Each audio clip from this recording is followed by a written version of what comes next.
Litre నీటిలో కలిపి మొక్కలకి చల్లాలి. అంటే ఇలాంటి క్యాన్లు ఎన్ని తీసుకుంటే 200 లీటర్లు వస్తుందో నాకు కొంచెం లెక్క కట్టి చెప్పమ్మా. ఇలాంటి క్యాన్లు వాటి వాల్యూమ్ గురించి నాకు చెప్పకనా అన్న. పేపర్ మీద లెక్కివ్వు, చిటికలో చిటికలో చేసి పారేస్తా. ఎందుకంటే 100కి 100 ఇక్కడ. ఏం లేదా ప్రసాద్, ఈ మందు 200 లీటర్ల నీటిలో కలిపి మొక్కలకు చల్లాలి. అంటే ఇలాంటి క్యాన్లు ఎన్ని తీసుకుంటే 200 లీటర్లు వస్తుందో మా కూతురు చెప్పలేకపోతుంది.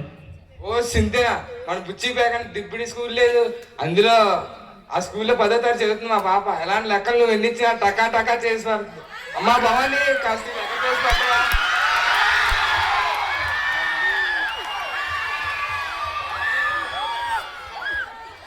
ముందుగా ఈ డబ్బాలో ఎన్ని నీళ్లు పడుతున్నాయో తెలుసుకోవాలి. ముందు దీని వాల్యూమ్ కనుక్కోవాలి. It is a cylinder shape. Volume of cylinder biosphere H. Now I am going to find the diameter.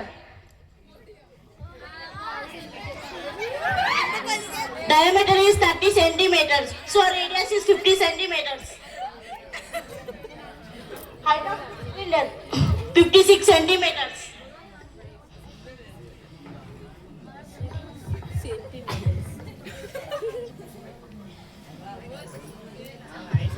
Pi value 22/7. Radius 15 into 15 into 56. 7 1s 7 8s. 22 into 18 8. 156. 15 into 15 225. After multiplying by 39,600 centimeter cube, after nearly 40 liters,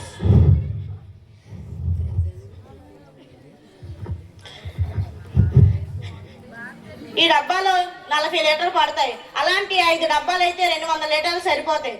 Tejasri, ప్రతి స్కూల్లో teachers కానీ sirs కానీ ఒకలాగా చెప్తారు. Concept understanding బట్టి education and life బాగుంటుంది.